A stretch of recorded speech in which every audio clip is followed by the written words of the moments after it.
Hi guys, okay, so today I am making a video. It's a TED Talks reaction video. It's about something I think is really important though, especially right now, and it's about how to communicate effectively with other people, even if you have differing opinions or whatever it may be, just to be able to relate to other people. I will link the video below. But I did want to say I'm going to start a series out of this about how important like communication is, and it's necessary for us to all know how to communicate effectively. So I hope you guys enjoy this video. It's still a reaction video, but it is a mental health video. So I do want to dive more into that. One of my biggest goals with this channel at first is to spread positivity and stuff. So I want to talk about the serious things too, and I think it's important with everything going on in the world that we're able to relate to one another too and be there for one another. So this video is amazing. I hope you guys enjoy it. It's a kind of long video, but please stick around.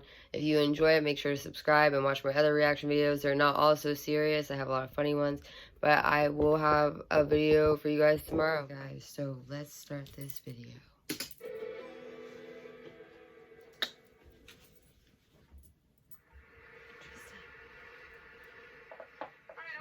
Show of hands, how many of you unfriended someone on Facebook because they said something offensive about politics or religion, childcare? I actually haven't. And how many of you know at least one person that you avoid because you just don't want to talk to them?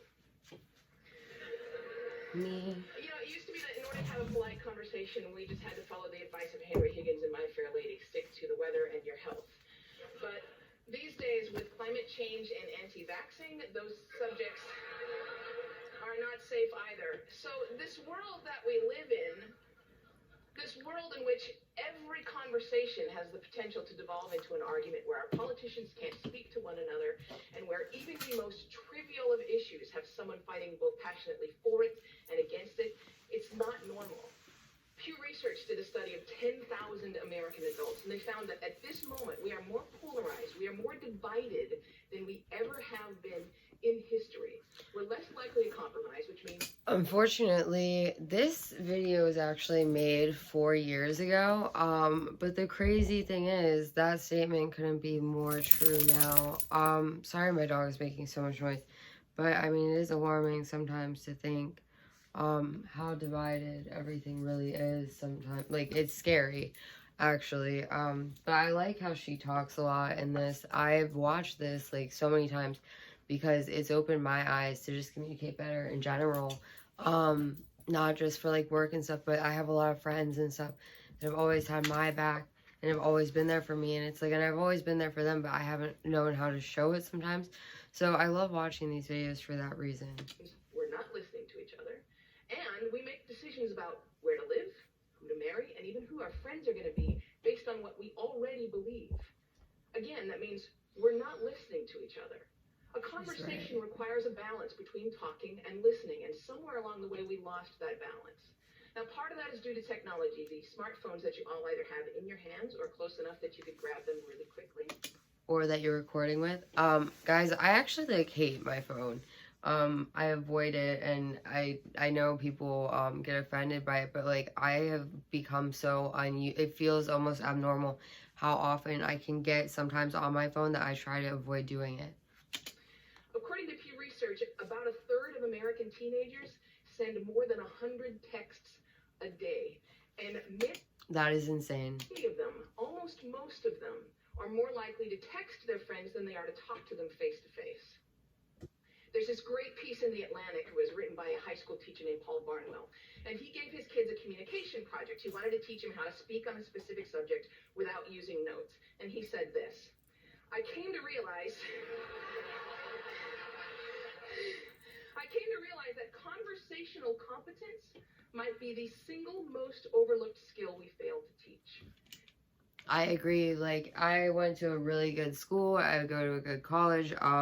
But the thing is, like, you can't, I shouldn't say you can't, but I know I was not taught, like, how to be, like, especially talking to people. I'm a super awkward person as is. That's why sometimes my videos are quirky, or sometimes I get, like, anxious even uploading. Not because I don't want to upload, but because I just get so quirky and weird sometimes that I don't want people to think I'm weird. But I am, and it's okay. Kids spend hours each day engaging with ideas and each other through screens, but rarely do they have an opportunity to hone their interpersonal communication skills. It might sound like a funny question, but we have to ask ourselves, is there any 21st century skill more important than being able to sustain coherent, confident conversation? Now, I make my living talking to people. Nobel Prize winners, truck drivers, billionaires, kindergarten teachers, heads of state, plumbers. I talk to people that I like. I talk to people that I don't like.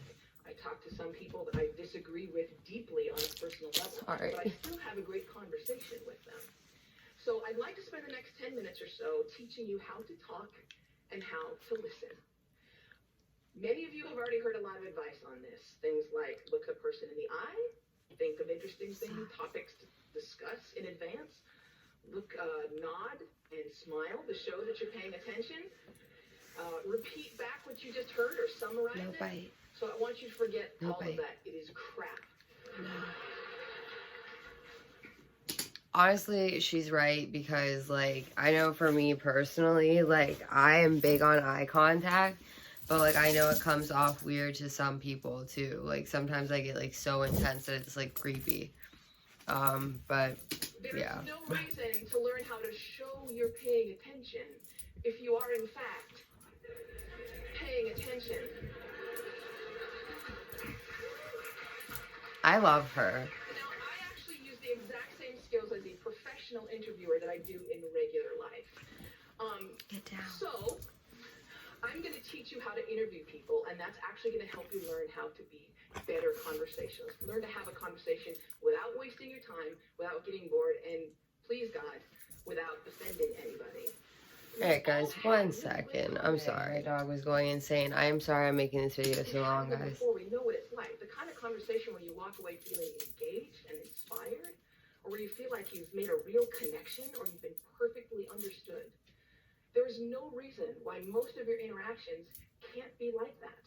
So I have 10 basic rules. I'm going to walk you through all of them, but honestly, if you just choose one of them and master it, you're already going to enjoy better conversations. Number 1, don't multitask. And I don't mean just set down your cell phone or your tablet or your car keys or whatever's in your hand. I mean, be present. That is something I've always struggled with, honestly, is like, I feel like sometimes I get this feeling like I'm not doing enough, and so then I actually start like going crazy and not doing things as well as I could because I'm not doing enough. In that moment, don't be thinking about your argument you have with your boss. Don't be thinking about what you're going to have for dinner. If you want to get out of the conversation, get out of the conversation. But don't be half in it and half out of it. Number 2, don't pontificate. If you wanted to state your opinion without any opportunity for response or argument or pushback or growth, write a blog. No, there's a really good reason why I don't allow pundits on my show, because they're really He just boring. wants to play. If I'm they're so conservative, sorry. they're going to hate Obama and food stamps and abortion. If they're a liberal, they're going to hate big banks and oil corporations and Dick Cheney. Totally predictable. And you don't want to be like that. You need to enter every conversation assuming that you have something to learn.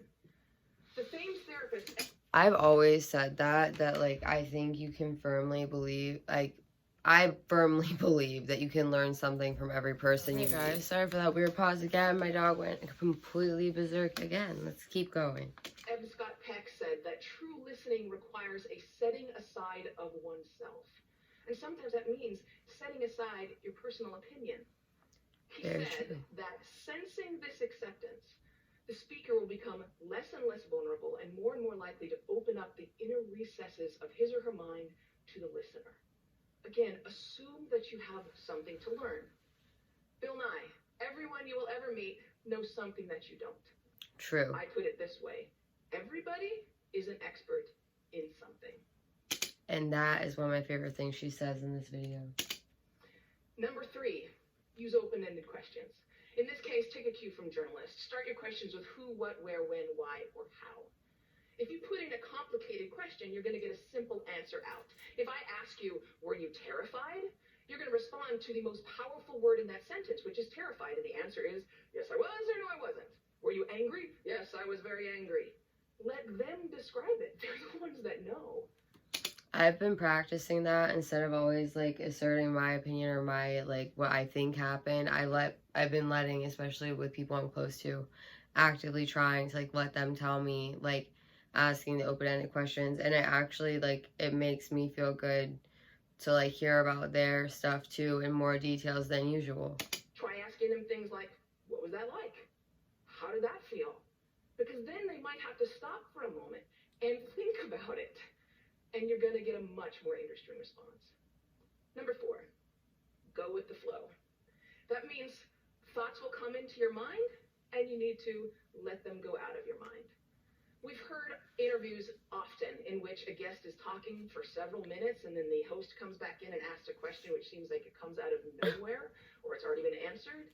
That means the host probably stopped listening 2 minutes ago because he thought of this really clever question and he was just bound and determined to say that. And we do the exact same thing. We're Honestly, I am like guilty of doing that myself. sitting there having a conversation with someone and then we remember that time that we met Hugh Jackman in a coffee shop. And we That would be stop awesome, though. listening. Stories and ideas are going to come to you. You need to let them come and let them go. Number 5, if you don't know, say that you don't know. Now, people on the radio, especially on NPR, are much more aware that they're going on the record. And so they're more careful about what they claim to be an expert in and what they claim to know for sure. Do that. Err on the side of caution. Talk should not be cheap. Number 6, don't equate your experience with theirs. Another thing I am extremely guilty of, and it's not even on purpose, it's on accident. Like, I have never once said I'm a perfect person, but like it's something I'm working on, like actively. Sorry, my dog is eating now too. If they're talking about having lost a family member, don't start talking about the time that you lost a family member. If they're talking about the trouble that they're having at work, don't tell them about how much you hate your job. It's not the same. It is never the same. All experiences are individual. And more importantly, it is not about you. You don't need to take that moment to prove how amazing you are or how much you've suffered. Somebody asked Stephen Hawking once what his IQ was, and he says, I have no idea. People who brag about their IQs are losers. Conversations are not a promotional opportunity. Number 7, try not to repeat yourself. It's condescending and it's really boring. And we tend to do it a lot, especially in work conversations or in conversations with... I do that a lot, unfortunately. It's just out of habit. Like, I think it comes from boredom almost, like in my head. And it's like, I shouldn't be bored though. There's so many things I could be doing. That's why I wanted to react to this video and share this video with you guys. I actually showed it to my mom. And she was, usually I'll show her things from YouTube and she just doesn't want to watch it, but she actually was watching this, so I really liked it, and I think it's important to talk about. With our kids, we have a point to make, so we just keep rephrasing it over and over. Don't do that. Number 8, stay out of the weeds. Frankly, people don't care about the years, the names, the dates, all those details that you're struggling to come up with in your mind. They don't care. What they care about is you. They care about what you're like, what you have in common. So forget the details. Leave them out. Number 9, this is not the last one, but it is the most important. I love that she says that though, because that's something I know even for myself that I do. Like, I'll sometimes just keep going because I think they might not understand how bad something was or how good something was or how I felt. But really, like, they're listening and I don't need to, like, repeat myself. You know what I mean? So it's kind of frustrating when I notice in myself that I do that all the time. Listen. I cannot tell you how many really important people have said that listening is perhaps the number one most important skill that you could develop. Buddha said, and I'm paraphrasing, if your mouth is open, you're not learning. And Calvin Coolidge said, no man ever listened his way out of a job. Why do we not listen to each other? Number 1, we'd rather talk. When I'm talking, I'm in control. I don't have to hear anything I'm not interested in. I'm the center of attention. I can bolster my own identity. But there's another reason. We get distracted. The average person talks at about 2... I'm the second one for sure. I've been a distracted person my whole life, but It's weird. I've gotten worse as I get older. 125. If that happens to you, let me know. Words per minute. But we can listen at up to 500 words per minute. So our minds are filling in those other 275 words. And look, I know it takes effort and energy to actually pay attention to someone. But if you can't do that, you're not in a conversation. You're just two people shouting out barely related sentences in the same place. You have to listen to one another. Stephen Covey said it very beautifully. He said, most of us don't listen with the intent to understand. We listen with the intent to reply. One more rule, and number 10, and it's this one. Be brief.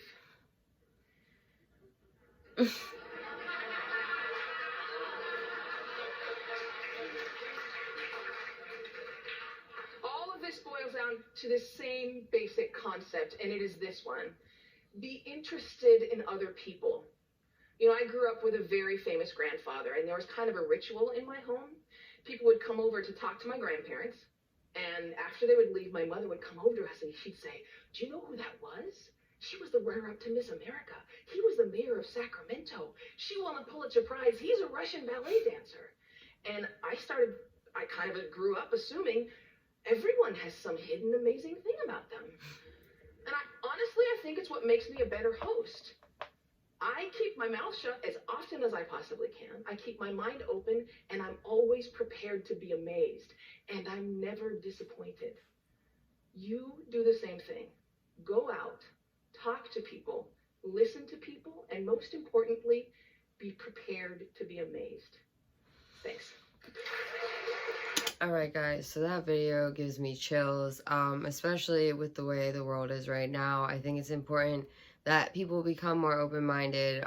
It's uncomfortable to change anything about your life or yourself, but you know, it does make you happier. And I just wanted to share this bit of positivity. I am so sorry about my dog going nuts, and I am sorry about like the shakiness, him eating, stuff like that.